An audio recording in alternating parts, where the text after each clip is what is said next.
This is the Ford Theater, an hour of radio drama presented by the Ford Motor Company, makers of Ford, Mercury, and Lincoln cars, and Ford trucks, tractors, and buses.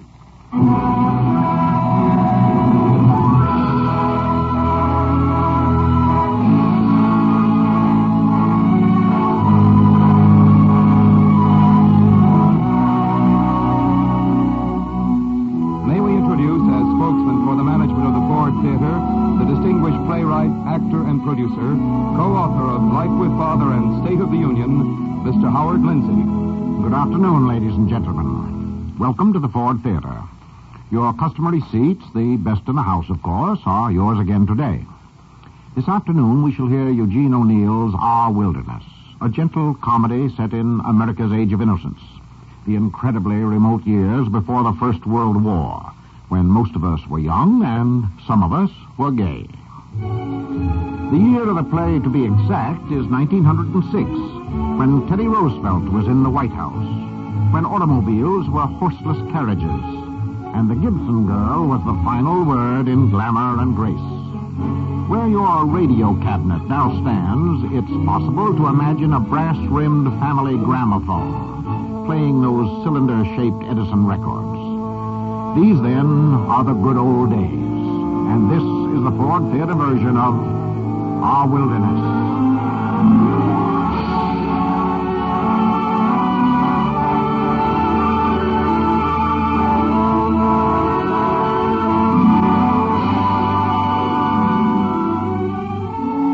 Back here in 1906, we want you to meet Richard Miller, aged 16. A promising young man, but at this period somewhat mixed up in his mind about life and love and all that. Richard lives in a small New England town, which might very well be a small town anywhere.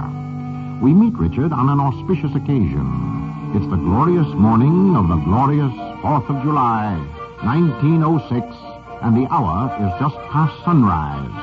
Everyone of sense is still in bed, naturally.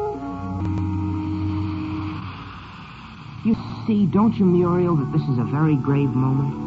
It's a very grave moment in our lives. Oh, yes, Dick. As a matter of fact, you could almost call it an awful moment. Awful? Richard Miller, after I sneak out of the house at the crack of dawn just to meet you here on the beach so we I'm using awful in the Elizabethan sense, Muriel. As Shelley would have used it, meaning full of awe. Oh, I hope my father isn't up yet. If he finds out I sneaked out to the beach before breakfast... Your father is insignificant, Muriel. In the scheme of things. Oh, excuse me. You do agree, don't you, Muriel, that it's important for two people who are going to be married when one gets out of Yale to see the sunrise together? Oh, of course I do, Dick. Only what? Well, couldn't we find a nice flat rock to sit on? Do we have to sit on such a pointy one? It's more significant to see the sunrise from a wild shoal. Oh, I see. What are you thinking of right now, Muriel? Oh, I was wondering what my mother was going to make for breakfast. I didn't have time to eat before I met you. Breakfast? At this highly historic moment in our lives, Don't you care anything at all about life, Muriel? You know I do, Richard. Only I'm hungry. Oh. And if my father finds out I sneaked out to meet you... The brave man has to give his life away. Give it like a royal heart. Let the price be nothing. What's that, Dick? Another poem? That's from Carlyle's French Revolution. You're terribly wild and free, aren't you, Dick? Oh, not so much. Well, I guess we better start for home before your folks begin worrying about you. What about your folks? My folks? My folks are too sophisticated to worry about practically a college man.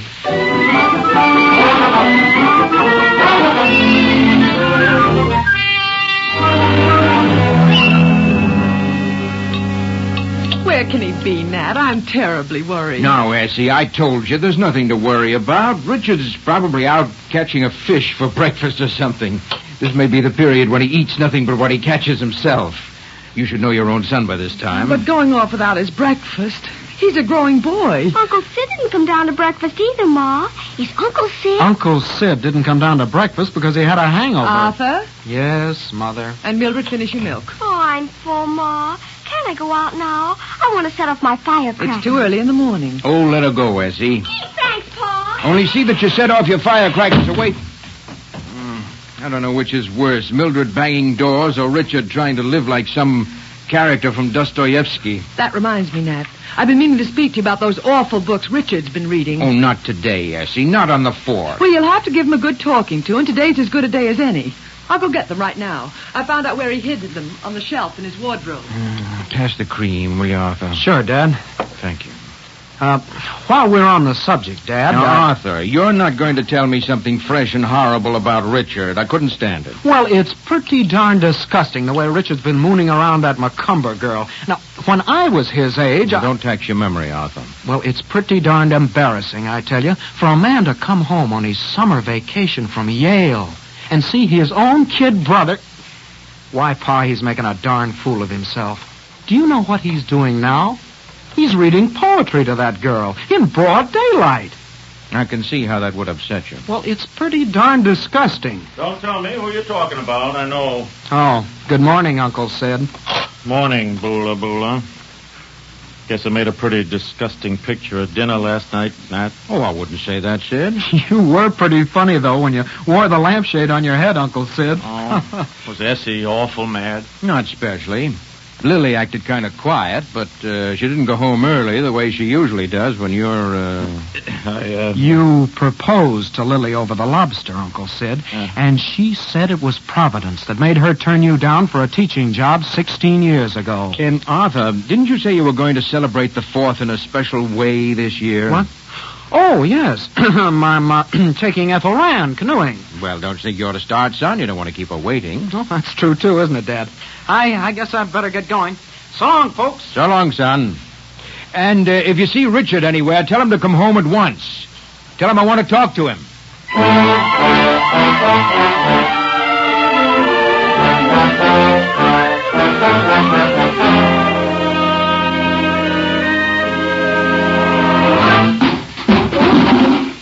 What the devil is that?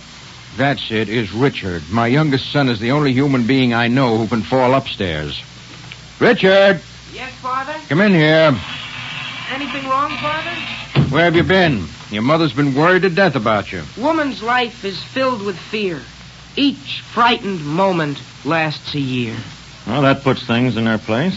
Just for this morning, Richard, will you try to spare us the full extent of your profundity? Where have you been? Watching the sun come up over the ocean. Alone? With Muriel Macumber. I was reading to her out of Carlyle's French Revolution. I'm sure she was fascinated. What's that, Uncle Sid? I'm glad you're reading Carlyle, son. It's a darn fine book. Have you read it, Pa? Well, I'll tell you, Richard, sometimes even a broken-down old newspaper publisher can't get out of reading a book or two. Oh, Pa, I didn't mean... I know you... Say, isn't it a great book? That part about Mirabeau and Marat and Robespierre. Never you mind about Robespierre, young man. Where have you been? Oh, no place, Ma. He had to clock the sun in this morning, Essie. You, Sid, can be ashamed, too. Well, Promising to take Lily to the bonfire last night, then coming home, or... You may be my own brother, Sid, but I tell you that's no way to treat your fiancée, even if you have been engaged for 16 years. I didn't mean to do it, Essie. I just stopped off... I know what you stopped off for. Now, I think you'd want to make up to her. Something awful. What to do, Essie? I'm going to. Well, she's waiting on the back porch for you. Go ask her to come on an automobile ride. Tell her Nat's going to drive to the lighthouse. Oh, I see. Sid and I are going to the Sachem Club picnic. The Sachem Club picnic isn't until later. Go on now, Sid Davis. Well, My own brother acting that way with his own fiancée. well, sure, Essie. I was going to ask her anyhow. Gosh, you didn't think I wasn't going to ask her, did you? I was going to ask her anyhow. How that woman has put up with him for all these years.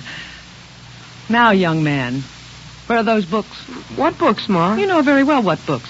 They were on the shelf in your wardrobe. Now you've gone and hid them somewhere else. You go right up and bring them to your father. Oh, but I... Oh, he doesn't really have to go and get them now, does he, Essie? We can look at them some other time. And besides, he has a right to keep his library to himself. Nat? Well, that is, if they're not too, What books are they, Richard? Oh, Pa. I'll tell you what books they are if he won't. There are 2 books there by that Oscar Wilde. The one there was all that hullabaloo about. Don't remember what. There's some kind of ballad there about a fella runs around killing his best friends. The Ballad of Red and Gold. One of the greatest poems ever written. Fine reading for a young boy. There were 2 books there, Nat, by that Bernard Shaw. And a book of poems by that Swinburne. Poems and ballads by Swinburne, Ma. The greatest poet since Shelley. Wait, he tells the truth about real love. Love? Well, all I can say is if he wasn't flung in jail, a mistake's been made in justice. The things he says, Nat. But there was another one. Something called the Ruby... what is it, Richard? The ruby out of Omar Khayyam. That's the best of all. I've read that, Essie.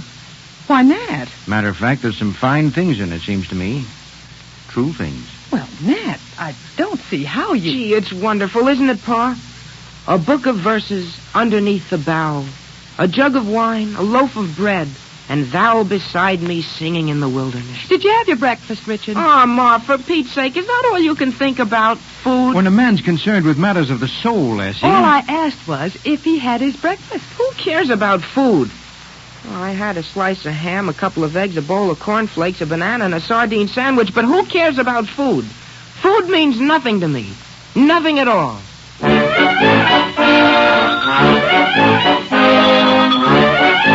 Nothing at all.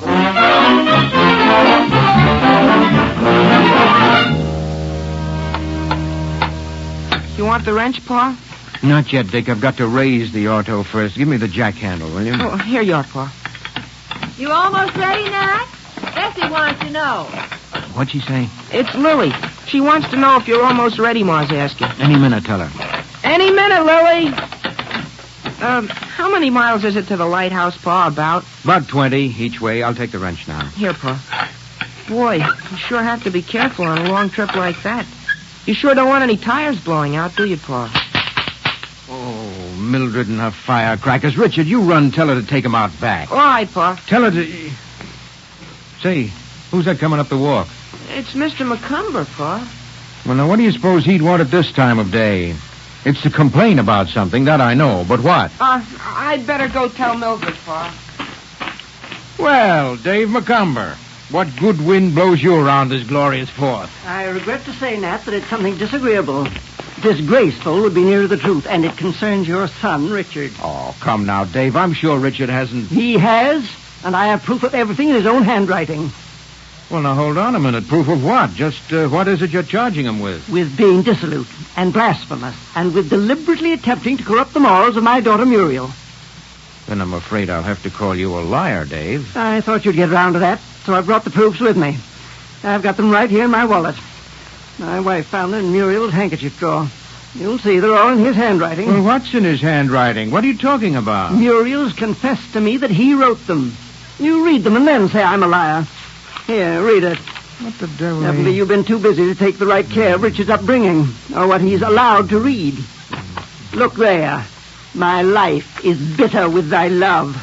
Thine eyes blind me, thy tresses burn me, thy sharp sighs divide my flesh and spirit.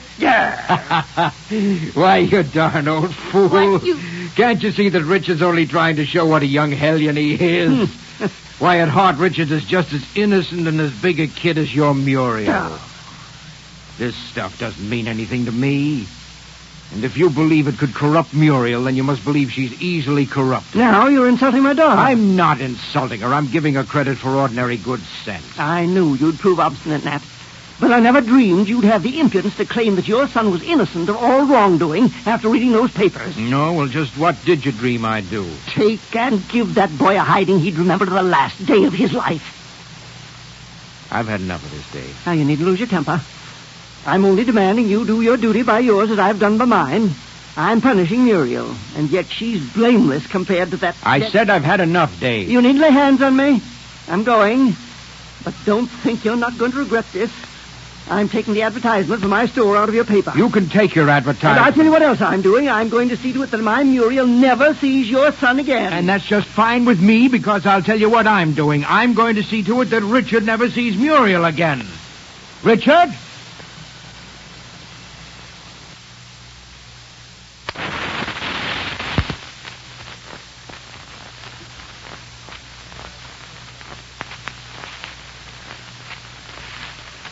Richard!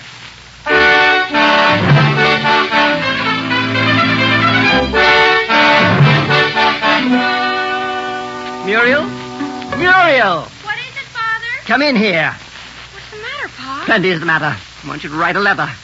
Doesn't want my advertisement, eh?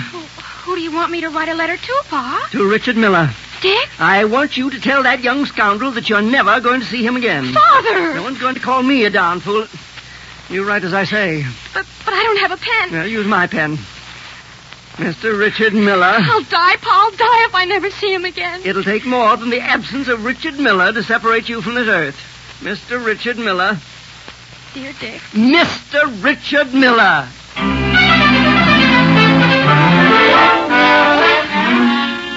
Mr. Richard Miller. Here I am, Pa. I thought I told you, young man, to come back as soon as Macomber left. Didn't you hear me call? Where have you been hiding? I wasn't hiding, Pa. I was... Well, Mildred was making such a racket with the firecrackers, I just didn't hear you, Pa. It wouldn't be that you heard what Mr. Macomber and I were talking about, would it? Well, I see you did. Now, Richard, I'm going to ask you a question, and I want a straight answer. Yes, sir. And I warn you beforehand, Richard, that if the answer is yes, I'm going to punish you, and punish you hard, because you'll have done something no boy of mine ought to do. But I don't believe, even to save yourself punishment, you'd lie to me. I won't lie, Pa. Now, Richard, have you been... Dave Macomber said... Richard, have you been behaving toward Muriel in a way that you shouldn't? What do you mean, Pa? No. Well, what do you think I am, Pa? I never would. Why, I love her. I'm going to marry her after I get out of college. She said she would. We're engaged. All right. That's all I wanted to know. I don't see how you could think... Did that old idiot Macomber say that about me? Shouldn't call your future father-in-law names, Dick. It ain't respectful. But you can't exactly blame old Dave, son, when you read through the stuff that you wished on his innocent daughter. What stuff? This. Oh, he found him, did he? Mm-hmm. Well, it'll do him good to read the truth about life for once and get rid of his old fogey ideas. Well, now, right there, Richard, I'm afraid I have to agree with him. This kind of literature is hardly fit reading for a young girl. It's not? No, it's not. It's all well enough, of course, in its way for you, or a man. I see your point, Pa. I only did it because I liked them. And I wanted her to face life as it is. She's so darn afraid of life, Pa. Afraid of this, afraid of that. Like, she's even afraid to let me kiss her. Yes. I thought maybe reading those things... Well, they're giving her courage, Pa. They're giving her the spunk to lead her own life. After all, Pa, anybody who's going to marry me, they need courage, don't they? I'm afraid they do, Richard. I'm very much afraid they do.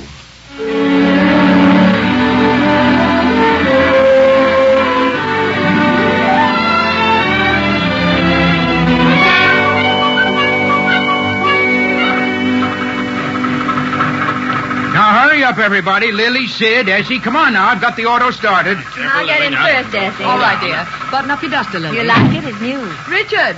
Where's Richard? Here I am, Ma. You sure you don't want to come along, Richard? It's a nice drive to the lighthouse and back. Well, thanks just the same, Pa. Driving to the lighthouse on the 4th of July may be a source of great excitement to the women. But personally, I think the whole business is very naive. Is that so? Yes, sir. Personally, I think the driving somewhere... Richard! We're right here, Mildred. What are you bellowing about? Yes, what are you bellowing about? Shut up, Dick. Here's a letter for you. For me? What, mail on the 4th of July? The little boy brought it. Said it's from old man Macomber. What would Mr. Macomber be writing to me for? Why don't you open it and see? Oh, you mind your business. Richard, maybe you better be prepared for a bit of a blow. Oh, a blow? If the letter says what I think it does. But never mind, son. There are a lot of other fish in the sea. Coming along, Mildred? Richard Miller, I never wish to speak to you again. I would prefer that you responded me to reach me very truly yours, Muriel Macomber. The little coward. I hate her. I hate her. She can't treat me like that. I'll show her. Oh, gosh, I think my stomach's sick. Oh, darn Mildred and her darn firecrackers. You can't get any peace around here with that darn kid around. Darn the 4th of July anyway. I wish we still belonged to England.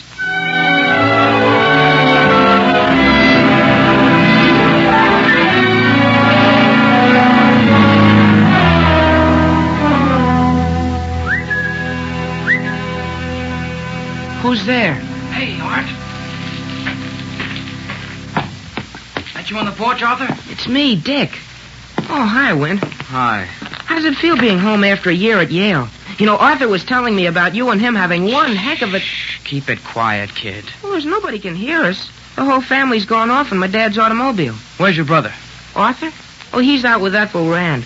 Won't be home till about 10 at least. Oh, fine. Just dandy. What's the matter, Win? Can I help? Well, can you keep your face shut?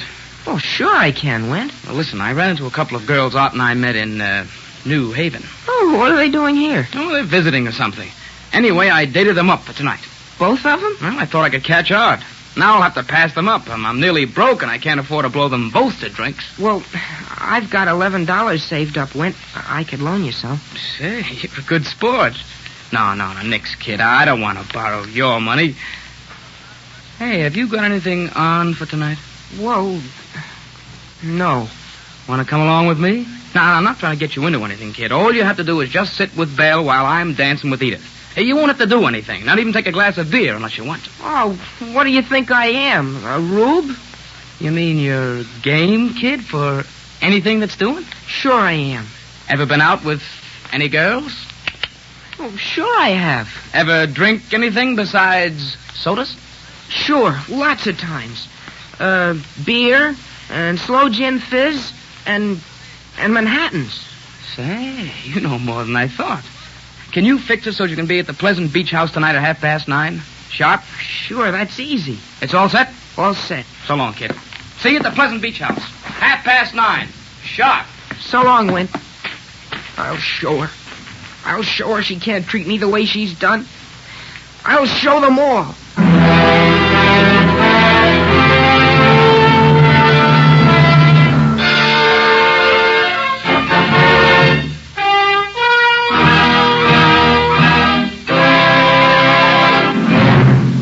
I can predict with a great deal of confidence that in Act 2, shortly to follow, Richard will indeed show 'em all. There are fireworks ahead. Speaking for the Ford Motor Company now, Kenneth Banghart. If you set out to visit every community in the United States, you'd be traveling for a long time, and you'd see a great many unfamiliar things.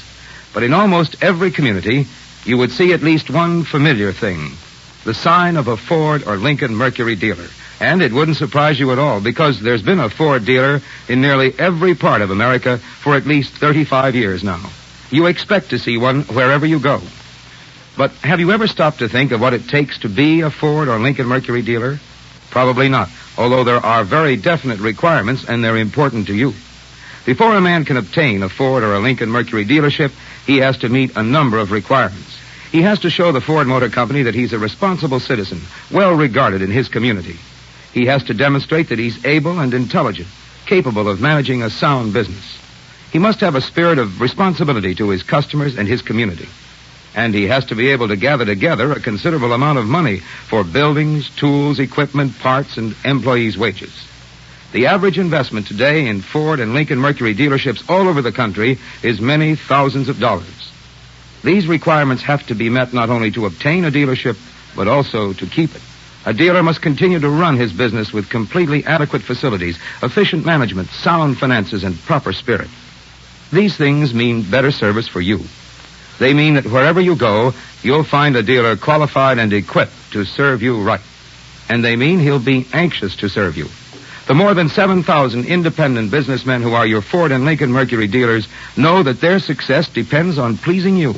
Their investment, their future, their jobs and their employees' jobs, their whole business depends on making you a satisfied customer. And they know that very well. It's just common sense. Good service is good business. That's why you'll get good service when you go to your Ford or Lincoln Mercury dealer.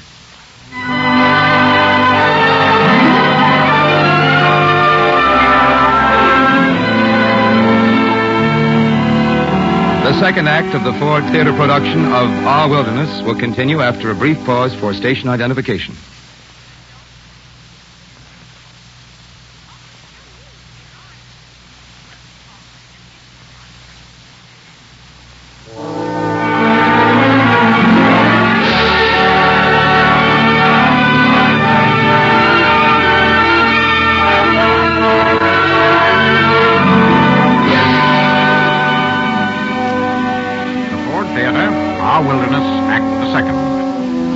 we're back in the year 1906.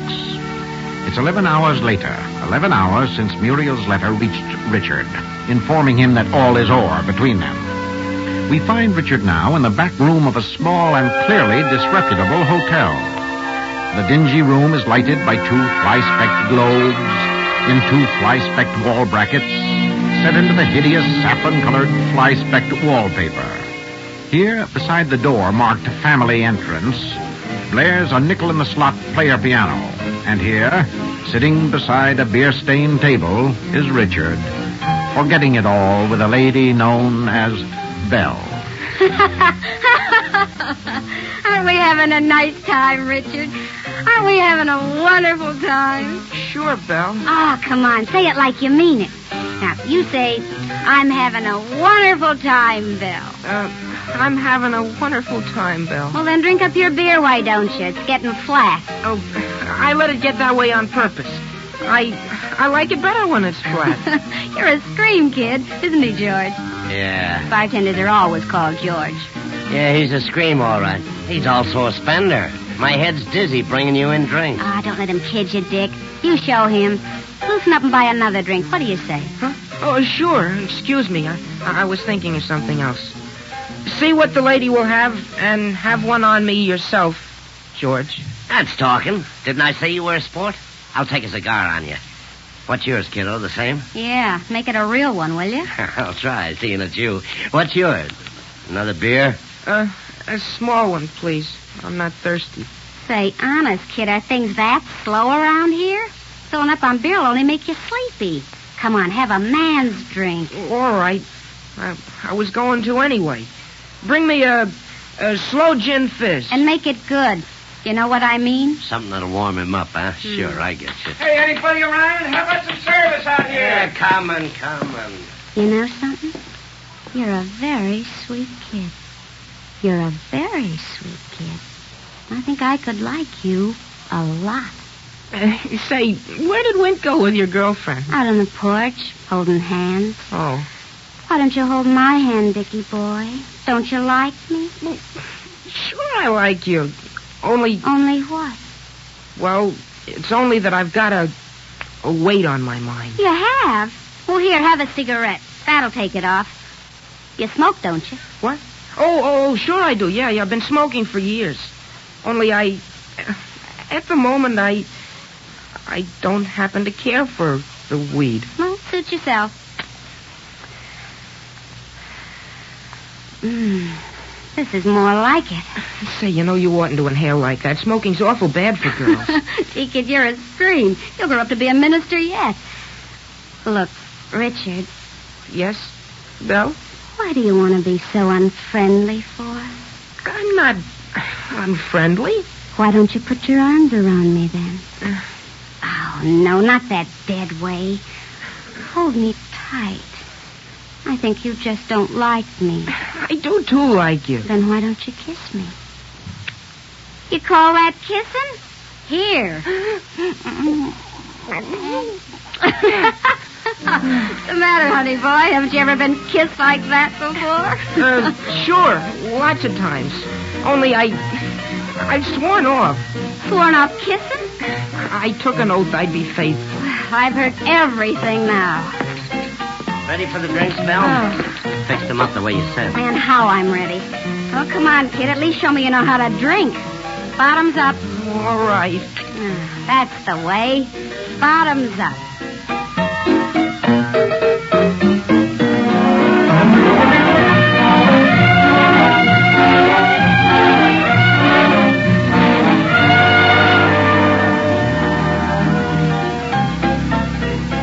Another the same, George. Yeah, right. Nothing else to do. May as well drink. Hey, doesn't anybody live in this town? What do you do here? Pull in the streets at 9? Pull in the streets and roll up the sidewalks. What's your line? China-ware. And if you're asking how's business, it's on ice. Folks don't even eat around here.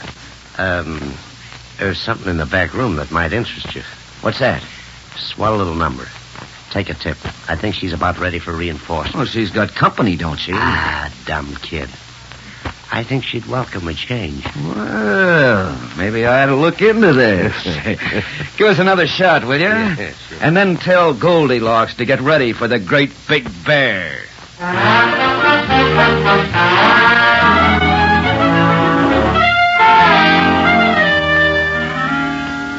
But I wouldn't do such because I loved her too much. But I learned about women from her. Let's have another drink. You've had enough. You know, you're a nice girl, Belle. A very nice girl. But you oughtn't to lead this kind of life. Why don't you reform? Reform? Now, look here, I'm getting sick of you. Good evening. Hope I'm not butting in on your party back here, but my dogs were giving out standing at the bar. All right with me. I got no party on. Oh, ho, they cried. The world is wide. Hey, what is it, a child poet or a child actor? I don't know. It's got me guessing. Well, look, if you can shake the cradle of an act. All I do is pull my freight. Listen, kid, here's an old friend of mine, Mr. Smith from New Haven. Huh? He just come in and I want to talk to him, see? But you better go home. I'm never going home. I'll show them. Well, have it your own way. Pull up a chair, Mr. Smith. What kind of beer are you drinking, sister? Yet each man kills the thing he loves. By each, I did it with a kiss. I'm a coward. No, he's copped a fine skinful. Gee, he's hardly had anything. Oh, this gal of yours don't appreciate poetry, Sonny. But I'm the kid that eats it up. Come on, give us some more of the same. I don't believe you ever knew this lady in New Haven at all. You just picked her up now. That's what you did. You leave her alone, do you hear me? Listen to it, will you? This is going to be good. Curse you, Jack Dalton. If I won't unhand her, what then? I'll give you a good punch in the snoot, that's why. Help! Hey, what's going on in here? He's going to murder me. He's too darn fresh. Well, cut out the noise here. All of you. George. Huh? None of my business, George, but if I were in your boots, he's underage, George. He told me he was over 18. And I tell you, I'm Teddy Roosevelt. Now, if you're not looking for trouble... Yeah. All right, son. On your way. Beat it. I will not beat it. I'll give him the bum's rush, George. Well, let go of me, you dirty coward. Quiet now, or I'll pin a Marianne on your jaw that'll quiet you. Oh, you want to fight, do you? All right, come on. Come on, I'm game. Come on, fight. He's breaking up the furniture. Yeah, that's what I'll do to you, Why, too. you want to get tough, do you? All right. Come on and fight. I'll fight any man in this room. Come on and fight.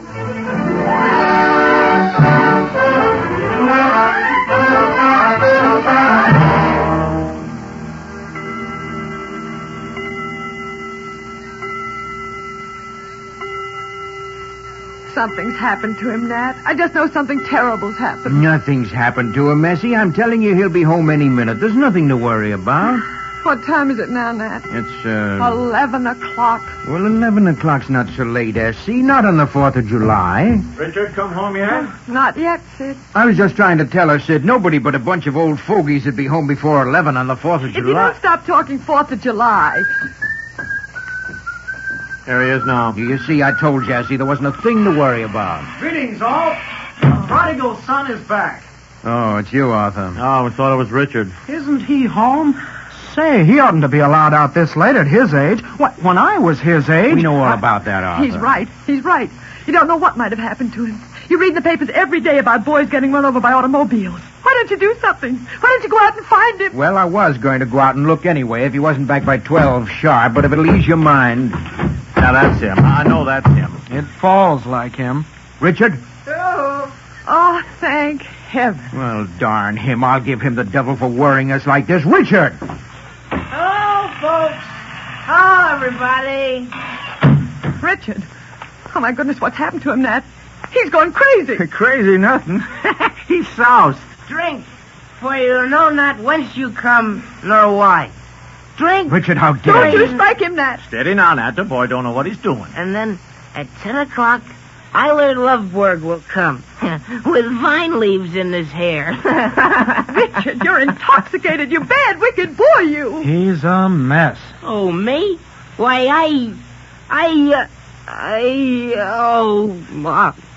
I feel rotten. Dick, my baby. Let me handle this, Essie. All right now, boy. You'll be all right now. Sid, he's sick. You let me take care of this, Essie. I know this game backwards.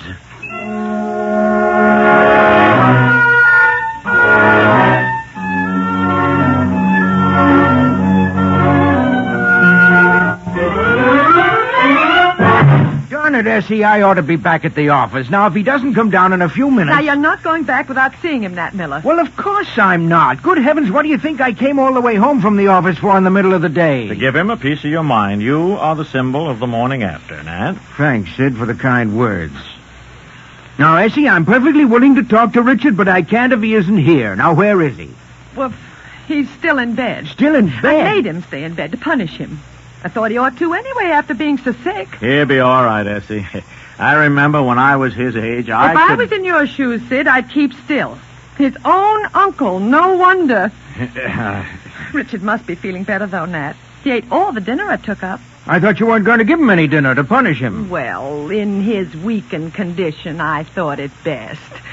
But I've given him pieces of my mind he won't forget. I've kept reminding him his real punishment was still to come, and that he'd learn you can be terrible stern when you want to. Yes. Shall I go now and tell him to get dressed? You want to see him? Well, yes, I can't waste all day here. Now, you keep your temper, Nat. Remember. Hey, Sid. This is serious, Sid. Huh? What? This is a lot more serious than Essie has any idea. What do you mean, Nat? What do you mean, more serious? There, was a girl mixed up with Richard Spree last night.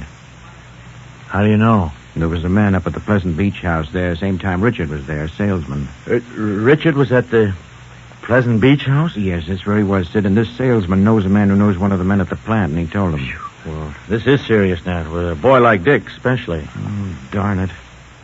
I've got to have a straight talk with him about women and such. I ought to have a long time ago. Yes, you ought, Nat. Well, I tried to, Sid, a couple of times, but heck, I always sort of get, I can't ever seem to get started right.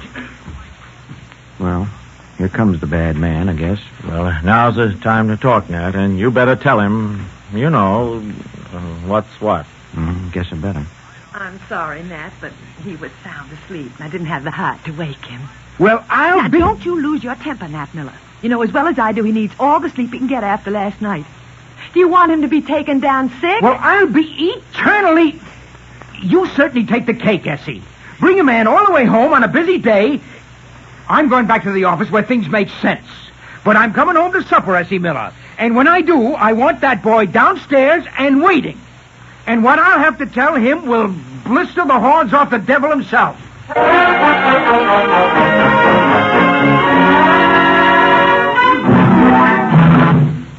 Intermission, while Richard sleeps and the household worries. For the Ford Motor Company, once more, Kenneth Banghart. When you want to have something done for your Ford, no matter what it is, take it to your Ford dealer. That's only logical because your Ford dealer knows your Ford best. Fords are his business. He knows how to care for them, and what's more, he's prepared and equipped to give you the best service. If you visit the service department of your Ford dealer, you'll notice that he has much special Ford equipment. Tools and machines designed especially for use on Ford cars. You'll see equipment like the diagnosis test set, an ignition stroboscope, a complete electrical laboratory on wheels designed to detect causes of car troubles quickly and accurately. Or you may see equipment that uses a photoelectric cell to measure the brightness of headlights, or special Ford wheel aligning equipment. In all, there are about 200 pieces of special equipment and tools which Ford service engineers have helped design so that your Ford will get better and quicker service. You'll notice that your dealer has genuine Ford parts and Ford-approved accessories, too. That means that the replacements you buy will be built to Ford specifications, made right, to fit right, and last longer. And you'll find that your dealer's mechanics are Ford-trained, that they know the factory-approved methods of servicing your car, methods worked out by the men who planned and made your Ford. These are ways in which your Ford dealer is prepared to serve you better. He can give you this fine service, and he will, because he values your business. The same thing goes for Lincoln Mercury dealers. They are prepared to give you the best service on your Mercury or Lincoln. They also have special equipment, specially trained mechanics, and genuine parts. And they also are anxious to serve you. Next time, go to the man who knows your car best, your Ford or Lincoln Mercury dealer. He'll make you a satisfied customer if you give him the chance.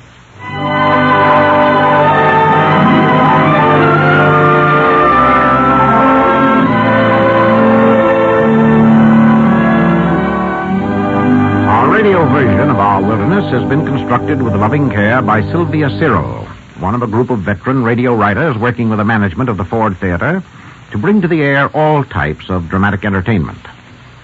For the benefit of newcomers to this playhouse, I'd like to stress that word all once more.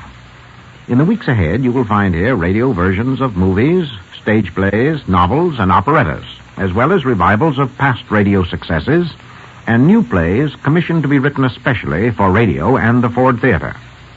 Next week, for example, we shall present our first Ford original. Critics of radio have complained that the broadcast medium has produced few dramatic writers of important stature during its 25 years of existence. The management of the Ford Theater has attempted, by offering high rewards in both money and prestige, to encourage original work of high caliber aimed directly at radio production. The first result is next week's play, The Power and the Glory, by Hector Chevigny. The Power and the Glory is a serious drama about politics and prejudice, involving a conflict between political pressure and academic freedom in the medical school of an American state university. Be sure to listen to Mr. Chevigny's play next Sunday. And I believe our curtain is about to rise now on the third act of Our Wilderness.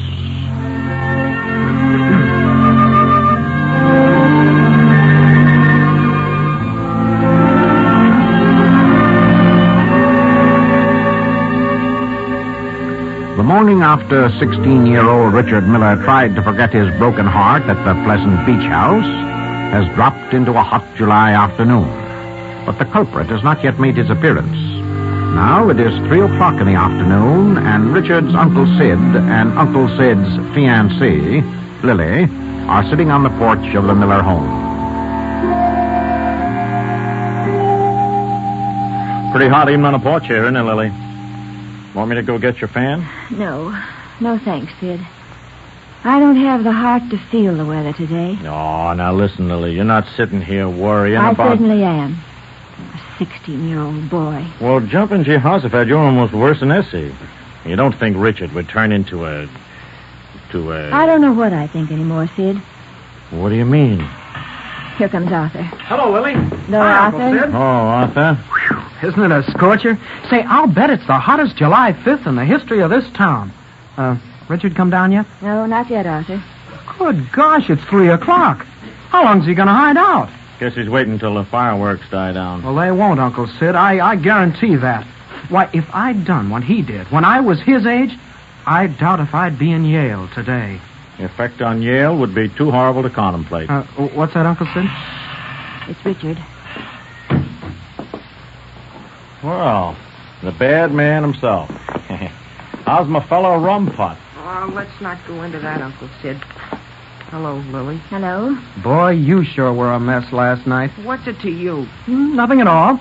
Except that as the head of this family, after Dad, and as the man whose footsteps you're supposed to be following into Yale next year... Oh, Yale. What's so great about Yale? All you do is talk about Yale. You'll find out what's so great about Yale. Arthur, will you go next door and get me my fan, please? You'll find it somewhere on the buffet. All right.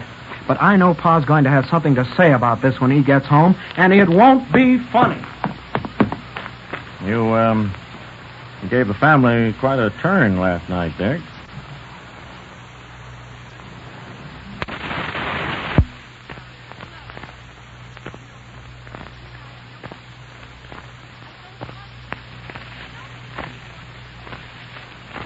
Good grief. What's everybody so excited about? Well, now, maybe I'm the last man in the world who's got a right to talk, Richard. I guess I am, but what you did last night... I was desperate, Uncle Sid.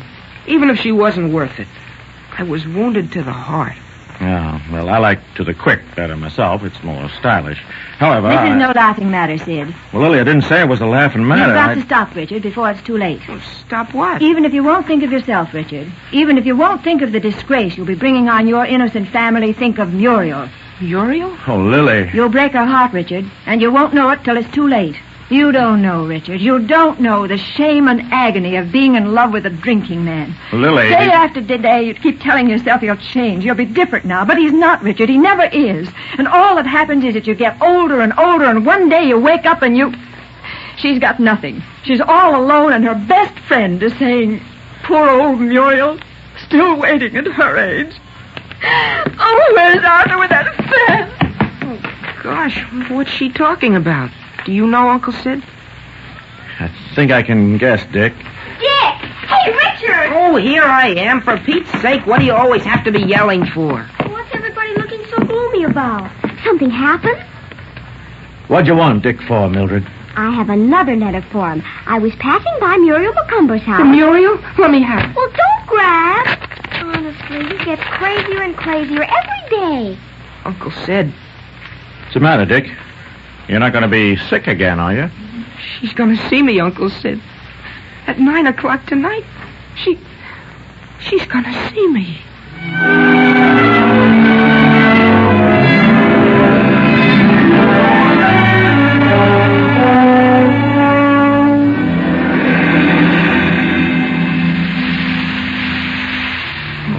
Must be nearly 9. Why doesn't Muriel show up? Oh, gosh, now, did she write 9 or 10? 9, all right. Oh, darn it, I wish she'd show up. I'll have to memorize a new poem for her. Recite it to her next time. Oh, there's 9 now. She couldn't get away. She was caught. Oh, gee, I sure hate to go home without having seen her. Oh, who ever heard of a woman being on time? I ought to know enough about life by this time to... There she is. Oh, gosh. And lo, my love, mine own soul's heart. I mustn't let her know I'm so tickled. If women are too sure of you, they treat you like slaves. Hello, dear. Oh, hello. Is it 9 already? I bet you've forgotten I was even coming. Oh, no, I hadn't forgotten. But I got to thinking about life. Well, you might think of me for a change, Dick Miller, after all the risks I've run making this date and sneaking out. You didn't take the trouble to sneak any letter to me, I noticed. No, because after your first letter, I thought everything was dead and past between us. And I'll bet you didn't care one little bit. Oh, I was a fool ever to come here. I've got a good notion to go right home and never speak to you again. No, don't go, Muriel, please. I didn't mean anything like that. Honest, I didn't. Gee, if you knew how broken-hearted I was by that first letter. I don't believe you. I swear. Oh, gosh, Muriel, you're pretty tonight. Won't you let me kiss you now, please? No, you mustn't. Oh, why can't I? Aren't you ever going to let me? I will. Sometime. When? Soon. Maybe. Tonight, will you? I'll see. Promise? I promise. Maybe. All right. You remember you promised. Oh, Dick, you have no idea what I went through to get here tonight. And you don't realize what I've been through for you. And what I did last night. What your letter made me do. What did my letter make you do? Never mind. Let the dead past bury its dead. Oh, you just have to tell me, Dick. Well, after your father left our place, I caught the deuce from Pa. Dick, you mustn't swear. Well, that's the only way I can describe my feelings. And on top of that, I got your letter. Oh, Pa made me write it, Dick. He stood right over me and told me each word to write. I thought your love for me was dead. So I said to myself, what difference does it make now what I do? I may as well forget her and lead the pace that kills. You know, I had $11 saved up, but I thought, she's dead to me now, and why shouldn't I throw it away? Oh. Well, I've still got almost 5 left, Muriel. But tell me what you did. Well, after it was dark, I sneaked out and went to a low dive I know about. Dick Miller, I don't believe you ever did. Oh, you asked them at the Pleasant Beach House if I didn't. They won't forget me in a hurry. Why, that's a terrible place. Well, I said it was a dive, didn't I?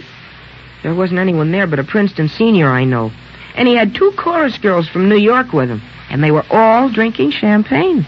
Dick Miller, I hope you didn't notice. Oh, I noticed one of the girls. The one that wasn't with him. She was looking at me. She had strange-looking eyes. And then she asked me if I wouldn't drink champagne with them and come and sit with her. She must have been a nice thing. Her name was Belle. She had golden hair, The kind that burns and stings you. And she kept smoking one cigarette after another. Oh, but that's nothing for a chorus girl. She was low and bad. And then what happened? Oh, we just kept drinking champagne. And then I had a fight with the barkeep and knocked him down because he insulted her. Why did you fight for her? Why didn't that Princeton senior? Oh, he was too drunk by that time. And were you drunk? Only a little then. Oh, I was worse later. Boy, you ought to have seen me when I got home. I was on the verge of delirium tremens. I'm glad I didn't see you. I hate people who get drunk. I'd have hated you. What happened with that Belle before you went home? Oh, we kept drinking champagne, and she kissed me. Oh, but it was only all in fun. And did you kiss her? No, I didn't. You did, too. You're lying, and you know it. And here I was wondering how I was ever going to see you again and crying my eyes out while you... Oh, I hate you. I wish you were dead. I never want to lay eyes on you again, and this time I mean it. Goodbye. Muriel. Forever. Muriel, wait. Listen. Oh, I'm ruined.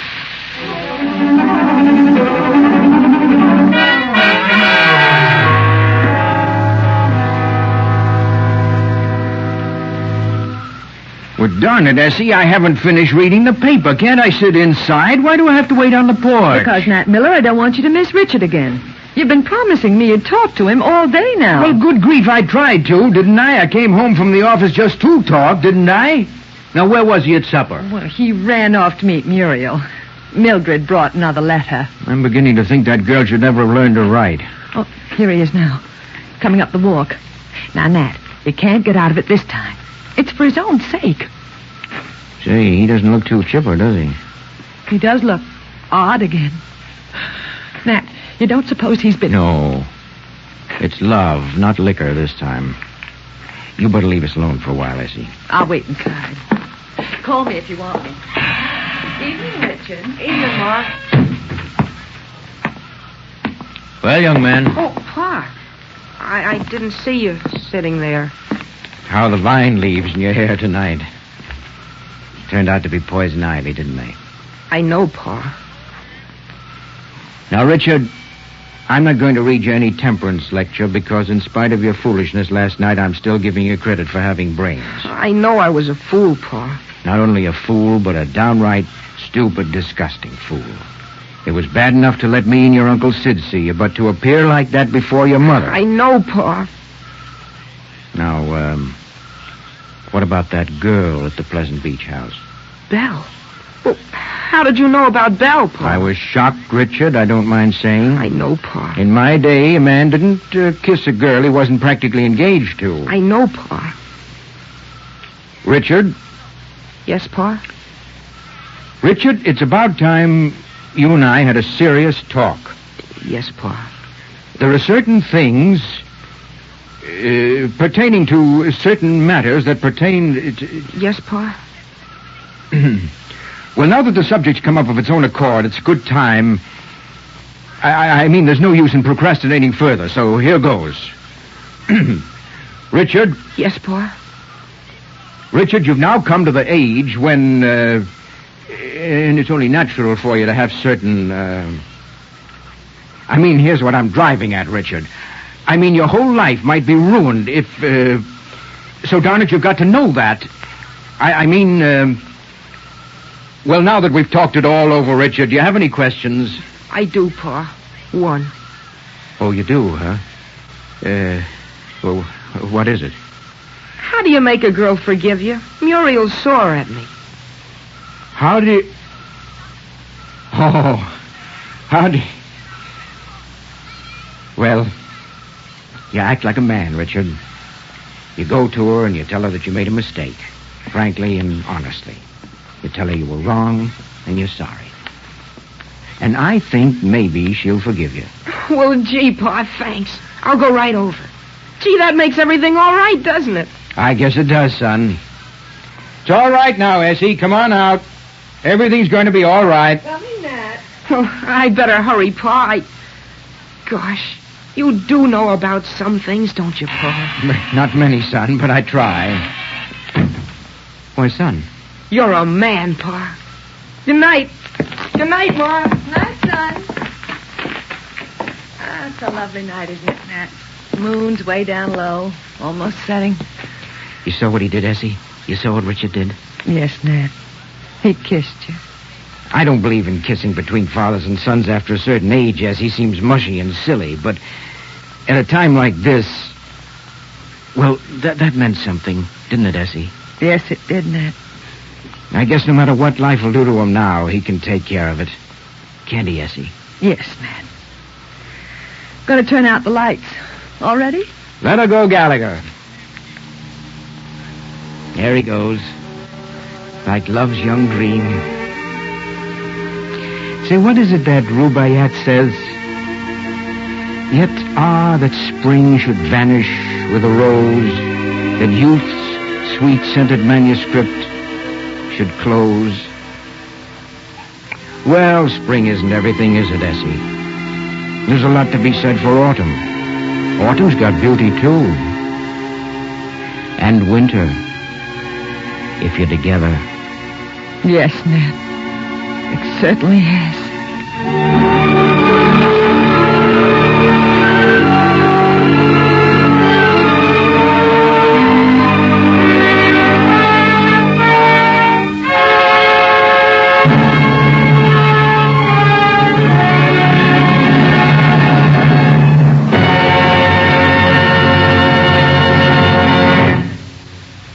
Next week, an event of considerable importance in the progress of broadcast drama. Hector Chevanier's Ford Theater original, The Power and the Glory. Our Wilderness was adapted by Sylvia Cyril, edited by Howard Teichman, with continuity by George Faulkner. The musical score was written and conducted by Lynn Murray, and the entire production was under the direction of George Zachary. Richard Miller was played by Raymond Ives, Nat Miller by Eric Dressler, Mrs. Miller by Ann Seymour, and Muriel McCumber by Rosemary Rice. The other players were Alan Bunce, Frank Dane, Elsie Hitz, Evelyn Juster, Lorna Lynn, James McCallion, Edgar Staley, Frank Thomas, and Chuck Webster.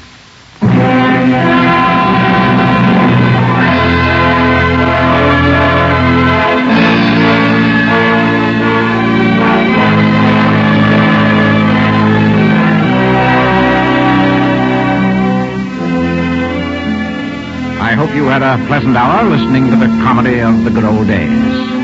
But we all know that these are not good days for millions of people in Europe. There is certainly nothing good about starvation. So may I remind you that every one of us can help them, just by being careful and cooperating with the food-saving program. It's very simple. Eat no meat on Tuesdays, no poultry or eggs on Thursdays.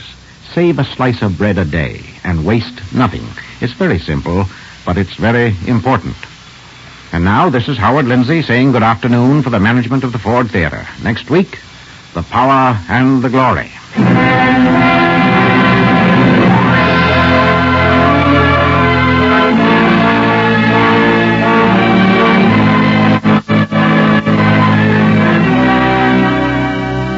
The Ford Theater is presented by the Ford Motor Company, makers of Ford, Mercury, and Lincoln cars, and Ford trucks, tractors, and buses.